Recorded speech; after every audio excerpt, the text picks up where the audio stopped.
Guys, nandito na naman tayo sa ating Genesis, ang ating Solar Off-Grid project, no?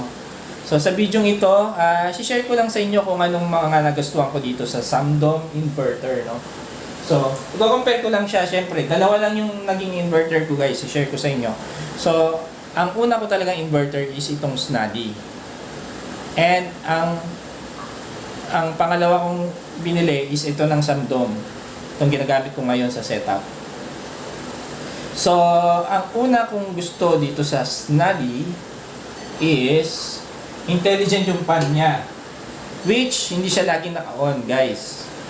Ibig sabihin, pag nakaramdam lang siya ng init, no? Higher than 45 degrees Celsius, tsaka lang mag-on yung fan niya. And, ano pa? Una yung fan, then yung ventilation niya.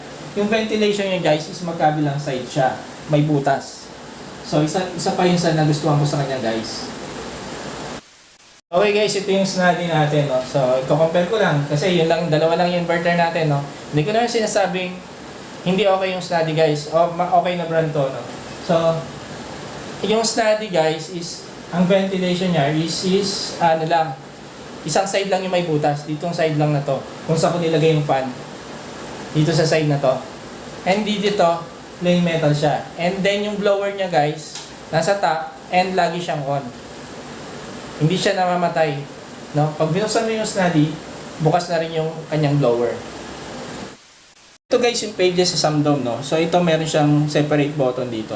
So sa page na to makikita mo yung voltage ng battery and percentage, and then yung temperature ng mismong unit, 45 degrees Celsius. And ito sa communication to, hindi ko ginagamit to, hindi ko to nagagamit. And ito is AC output, AC voltage and frequency, AC input, voltage and frequency. Ngayon naka-zero siya, guys, kasi wala akong AC support, no. Purely battery ang ginagamit natin sa ating sa setup. Guys, kung ititignan mo naman itong Snadi, ganito lang yung page niya, guys. Napakasimple. So, input, frequency, and output, no? Ganito lang, guys. Tapos level ng battery. So, hindi na siya nababago. Ganyan lang yung pages niya, guys. Sa pag-modify naman ng parameters, guys, ang Samdom is kahit naka-on siya, pwede mong i-modify yung parameters niya, guys. So, pipindutin hold mo lang tong function key. Yan. And, etong page, para mag-page down siya sa mga parameters, pwede mo na siya mabago, guys. Then, to save the setting is, hold mo rin yung ulit yung function key. Pag dito naman sa Snadi, guys, pag modify ng parameters, kailangan mo muna siyang patayin. No? Then, para pumunta ka sa parameter settings, function key, on, and power button. Sabay-sabay.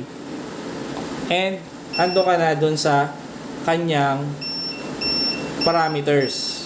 No? Then, ito, function or on, off. Ito yung arrow down, arrow up. Yan, BO2. Yan.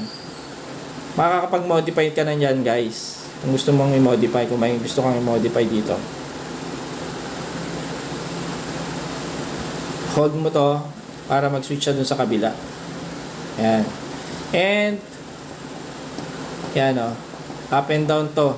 Yung dalawang button sa gitna. To save the setting, guys, para sa Snadi is pipindutin mo yung power off key. Pag nag-off na yan, automatic, save na yung settings. So, ganun yung difference nila sa pag-modify ng parameters. So, guys, ganun yung difference nila sa pag-modify ng parameters. Kaya medyo, sa akin, for my personal experience, mas nagustuhan ko yung Samdom over Snadi. Pero hindi ko sinasabing hindi, yung performance ng Snadi is hindi maganda. Performance-wise, is okay silang dalawa, guys. Wala akong problema. Pero yung interface niya, mas nagustuhan ko yung interface no Samdom versus Snadi. Okay guys, ito lang para dito sa aking short video na Samdom versus Nadi. Salamat sa panonood guys.